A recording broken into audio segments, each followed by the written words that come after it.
வாசிங்கள். மத்தேயு எழுதின சுவிசேஷம் 4ஆம் அதிகாரம் 2வது வசனம் வாசி.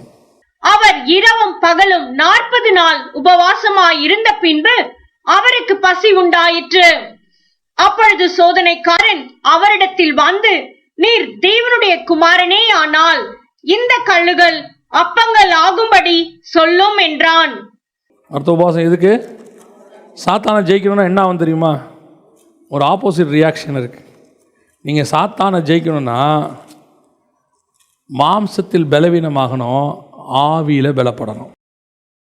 நீ ஆவியில் பலம் இல்லாமல் மாம்சத்தில் பலமாக இருக்கிற வரைக்கும் சாத்தானை என்ன பண்ண முடியாது?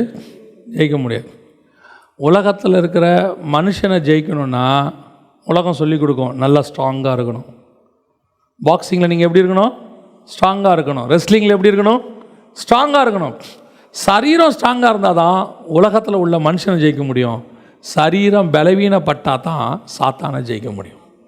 ஏன்னா சரீரம் பலவீனப்படும் போது உன் ஆவி பலப்படும், உன் ஆத்மா பலப்படும். இன்றைக்கி நமக்கு அது தெரிய மாட்டேங்குது. நம்ம என்ன பண்ணுறோம்?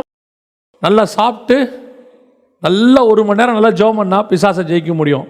பிசாசை வெறும் ஜெபத்தினால மட்டும் என்ன செய்ய முடியாது? ஜெயிக்க முடியாது. வாசிங்க 17ஆம் அதிகாரம் 21வது வசனம் மத்தேயு எழுதின சுவிசேஷம் வாசிங்க. சில ஜாதி பிசாசை பற்றி பேசுகிறார். இந்த ஜாதி பிசாசு ஜபத்தினாலும் உபவாசத்தினாலுமே அன்றி மற்ற எவ்விதத்தினாலும். சில பிசாசை நீ ஜெயிக்கணும்னா உனக்குள்ள விசுவாசம் இருந்தாலும் இயேசுவின் நாமம் இருந்தாலும் கூட இன்னொரு அடிஷ்னல் டாக்குமெண்ட் தேவைப்படுது. என்னது? உபவாசமும் தேவைப்படுது. ஏன்?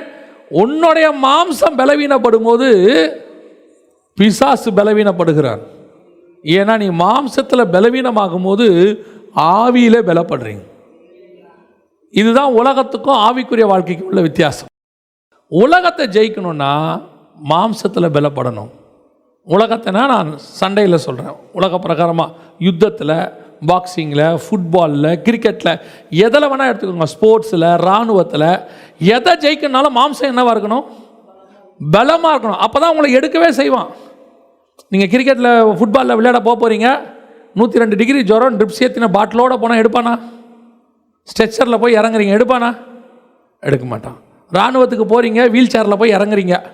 இப்போ தான் டிஸ்சார்ஜ் ஆனேன், நேராக ஆம்புலன்ஸில் இங்கே வந்தால் இறங்குறேன், நான் காஷ்மீரில் போராட விரும்புகிறேன். அவன் சொல்லுவான், முதல்ல ஹாஸ்பிட்டலில் போராடு, முடிச்சுட்டு அப்புறமாவா. நீ இராணுவம் மட்டும் இல்லை, கிரிக்கெட்டோ விளையாட்டோ அல்லது உலக பிரகாரமான எது வேணா இருக்கட்டும், அதில் நீ ஜெயிக்கணும்னா உங்கள் சரீரம் எப்படி இருக்கணும்? ஸ்ட்ராங்காக இருக்கணும். ஆனால் வானமண்டலத்தின் பொல்லாத சேனையையும் அந்தகாரத்தின் லோகாதிபதியையும் நீ பிசாசையும் ஜெயிக்கணும்னா நீ ஆவியில் பலமாக இருக்கணும். ஆவி பலமாகணும்னா உன் மாம்சம் ஆட்டோமேட்டிக்காக பலவீனப்படும். உன் உபவாசம் ரொம்ப முக்கியம். ஆண்டவர் உன் கையில் மிகப்பெரியதான ஒரு பவர் கொடுத்துருக்கிறார். நீ முழங்கால் போட்டு நீ உபவாசம் இருக்க ஆரம்பிச்சின்னா பிசாசு நடுங்க ஆரம்பிச்சிடும். பிசாசு இருக்கு பாருங்க, அவனுக்கு உங்களை பற்றி நல்லா தெரியும், என்னை பற்றி நல்லா அவனுக்கு தெரியும். சக மனுஷனுக்கு தான் தெரியாது, ஏன் கணவனுக்கு தெரியாது, மனைவிக்கு தெரியாது, பாஸ்டருக்கு தெரியாது. ஆனால் யாருக்கு நல்லா தெரியும்? ஆமாம், நீங்கள் போன உடனே பிசாசில் ஐயோ வந்துட்டான் அப்படின்னு உடனே நீங்கள் சந்தோஷப்படக்கூடாது.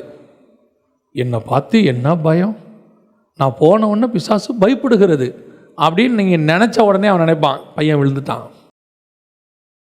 நான் சொல்கிறது புரியுதா? ஏதாவது புரியலையா?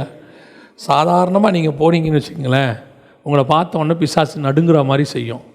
ஐயோ உன்னை பார்த்தா பயமாக இருக்குது, அக்கினி எரியுது, நீ நின்னா ஒரு மாதிரி இருக்குது, போயிடுன்னு உடனே நீங்கள் போ அப்படின்னு அவன் நினைப்பான், பையனுக்கு உள்ள பெருமை வந்துருச்சு. அதுக்கு தான் அவன் சொன்னான், உங்களை பார்த்தா அவன் ஏன் பயப்பட போகிறான்? நீங்கள் என்ன பெரிய இது, நம்ம என்ன பெரிய இது? அவன் எதை பார்த்து பயப்படுவான் தெரியுமா? உன்னுடைய ஆவிக்குரிய ஸ்டாண்டர்டை பார்த்து தான் அவன் பயப்படுவான். உன் ஆவிக்குரிய ஸ்டாண்டர்ட் அவனுக்கு நல்லா தெரியும். புரியுதா? நீங்கள் புகழுக்கு விழுற ஆளாக இருந்தீங்கன்னு வச்சுக்கோங்க, அழகாக சொல்லுவான். எதுக்கு சொல்கிறேன்? பிசாசு நம்மளை என்ன செய்யணும்னா வச்சு விளையாடும். அதுக்கிட்ட இருக்கிற பெரிய ட்ரிக்கில் ஒன்று என்ன அப்படின்னா, உங்களை புகழ்ந்து உங்களை பெரிய ஆளாக்கி விடுற மாதிரி காட்டி விட்டுறோம். புரியுதா? நீங்கள் யார் நான் யாருன்னு நல்லாவே நமக்கே தெரியும். பிசாசை விரட்டுறதுக்கு நம்மக்கிட்ட இருக்கிற அந்த ஜெய்ஜாண்டிக்கு இதெல்லாம் ஒன்றும் கிடையாது. கர்த்தருடைய நாமமும் உங்களுடைய ஆவிக்குரிய வாழ்க்கையும் கரெக்டாக இருந்தால் பிசாசை விரட்ட முடியும். அதுதான் ஆண்டவர் சொல்கிறார். உன் ப்ரேயர் லைஃப்பில் நீ கரெக்டாக இரு, எந்த பிசாசையும் விரட்டலாம். நல்ல ஜபத்தில் இரு, பிசாசை விரட்ட முடியும். டெலிவரன்ஸ், உனக்கு விடுதலை வேணும்னா கண்டிப்பாக உபவாசம் அவசியம். இன்றைக்கி ஒரு உபவாசம் இல்லாமல் ஒன்றும் இல்லாமல் பிசாசு எவ்வளோ தந்திரமாக சொல்கிறான் பாருங்களேன். நீங்கள் ஜெபம் பண்ண வேண்டாம், பைபிள் வாசிக்க வேண்டாம், நீங்கள் உபவாசம் இருக்க வேண்டாம், கர்த்தர் எல்லாத்தையும் முடிச்சிட்டார். இல்லை, ஆண்டவரே இன்னும் எதுக்கு வெயிட் பண்ணுறாருன்னா சத்துருக்களை பாதபடியாக்கி போடும் வரைக்கும். பிசாசு இன்னும் என்ன ஆகலை, பாதபடி ஆகலை. அவன் இன்னும் என்ன நடந்துக்கிட்டு இருக்குது, ஆயிடவர் அரசாட்சி வரைக்கும் அவன் போராடிக்கிட்டு தான் இருப்பான். அதுக்கு தான் ஆண்டவர் சொல்கிறார், அது வரைக்கும் ஜெபம் கண்டிப்பாக அவசியம். உங்கள் உபவாசம் எதற்காக நீங்கள் இருக்க வேண்டும்? முதலாவது தேவனிடத்திலிருந்து வெளிப்பாடுகளை பெற்றுக்கொள்வதற்கு. ரெண்டாவது, நீங்கள் எதுக்கு உபவாசம் இருக்கணும்? ஆபத்தில் இருக்கிற ஜனங்களை மீட்பதற்காக. மூன்றாவது, நம்ம எதுக்கு உபவாசம் இருக்கணும்? பிசாசினிலிருந்து ஜனங்களையும் நாமும் விடுதலை ஆவதற்காக, பிசாசை ஜெயிப்பதற்காக. ஜெபம் கண்டிப்பாக அவசியம். அதுவும் உபவாச ஜெபம் மிக மிக அவசியம். ஏசாயா தீர்க்கதரிசன புத்தகம் 58ஆம் அதிகாரம் 6-7 வசனங்களை வாசிங்க பார்ப்போம். இப்போ அக்கிரமத்தின் கட்டுகளை அவிழ்க்கிறதும் நுகத்தடியின் பிணையல்களை நெகிழ்கிறதும் நெருக்கப்பட்டிருக்கிறவர்களை விடுதலையாக்கி விடுகிறதும் சகல நுகத்தடிகளையும் உடைத்து போடுகிறதும் பசியுள்ளவனுக்கு உன் ஆகாரம் பகிர்ந்து கொடுக்கிறதும் துரத்துண்ட சிறுமையானவர்களை வீட்டிலே சேர்த்து கொள்ளுகிறதும் வஸ்திரம் இல்லாதவனை கண்டால் அவனுக்கு வஸ்திரம் கொடுக்கிறதும் உன் மாம்சமானவனுக்கு உன்னை ஒலிக்காமல் இருக்கிறதும் அல்லவோ எனக்கு உகந்த உபவாசம். எதுக்கு நீ சாப்பிடாமல் இருக்க தெரியுமா? அந்த சாப்பாடை இன்னொருத்தனுக்கு தரத்துக்கு. 40 நாள் நீங்கள் சாப்பிடாம இருந்தால் 40 நாள் சாப்பாடும் யாருக்கு? இன்னொருத்தனுக்கு, எளியவனுக்கு, இல்லாதவனை நினைக்கணும். இந்த டோட்டல் பைபிள்லையுமேங்க தேவனை நீங்கள் ஈஸியாக ஷார்ட்கட்டுன்னு நான் சொல்லுவேன். அதை ஈஸியாக ஆண்டவர்கிட்ட வந்து ஆசீர்வாதத்தை வாங்கிறதுக்கும் சரி, ஆண்டவரை குளிர பண்ணுறதுக்கும் சரி, ஈஸியாக ஒரு வழி இருக்குன்னா இது 2 வசனம் தான். ஆண்டவரே உன்னை ஏன் ஆசீர்வச்சிருக்கிறாருன்னா, ஆசீர்வாதம் இல்லாதவங்களுக்கு நடுவில் ஒன்று ஆசீர்வச்சிருப்பார். எதுக்குன்னா அவனை ஆசீர்வதிக்கும்படிக்கு. புரியுதுங்களா? ஒரு ஏரியாவில் ஒரு ரேஷன் கடையை வச்சுருப்பாங்க. எதுக்குன்னா அந்த ஏரியாவில் இருக்கிற எல்லாருக்கும் டிஸ்ட்ரிபியூட் பண்ணுறதுக்காக. அதே மாதிரி ஒரு விசுவாசியை கர்த்தர் ஆசீர்வாதமாக ஒரு இடத்துல வெறும் ஏழைகள் மத்தியில் ஏன் வச்சுருக்கிறாருன்னா, அந்த மொத்த ஏழைகளுக்கும் டிஸ்ட்ரிபியூட் பண்ணுறதுக்காக. உனக்கு ஆண்டவர் கொடுத்து உன்னை டிஸ்ட்ரிபியூட் பண்ண விடுவார். நீ எப்போ அதை கொடுக்காமல் சேர்த்து வச்சுக்கிறியோ உன் உபவாசம் வேஸ்ட், உங்கள் ப்ரேயர் வேஸ்ட். நீங்கள் கொடுக்குறீங்கள, அதுதான் கர்த்தருக்கு உகந்த உபவாசம். இது எப்படிங்க உபவாசம் ஆகும்? இது எந்த லெவல்னு பாருங்கள். நீங்கள் அவனுக்கு கொடுத்துட்டீங்க, இப்போ உங்களுக்கு என்ன இல்லை? இப்போ உங்களுக்கு என்ன இல்லை? சாப்பிட இல்லை. இப்போ நீங்கள் இப்போ என்ன பண்ணிகிட்டு இருக்கிறீங்க? சாப்பாடு இல்லாமல் ஜெபம் பண்ணிக்கிட்டு இருக்கிறீங்க. இதுதான் உபவாசம். இந்த உபவாசம் கர்த்தருக்கு உகந்த உபவாசம். ஐயோ, எனக்கு சாப்பாடு இல்லை, எல்லாவனுக்கும் கொடுத்துட்டேன். உலகம் என்ன சொல்லும்? தனக்கு மிஞ்சி தான்.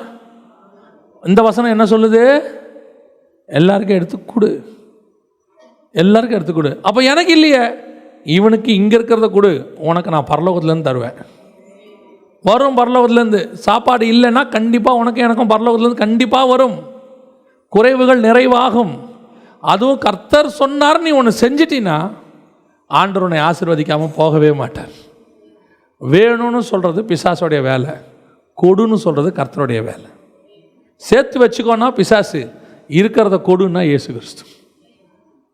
இந்த டாக்டரினை வச்சுக்கிட்டே நீங்கள் தேவனுடைய ஊழியக்காரன் யார், பிசாசுடைய ஊழியக்காரன் யாருன்னு ஈஸியாக கண்டுபிடிச்சிக்கலாம். உனக்கு வேணுன்றதெல்லாம் கர்த்தர் கொடுப்பார் அப்படின்னா அது தேவன் சொல்கிறது இல்லை. உங்கள்கிட்ட இருக்கிறதெல்லாம் கொடு, கர்த்தர் உன்னை ஆசீர்வதிப்பார். இதான் தேவன் சொன்னது. அல்லேலூயா.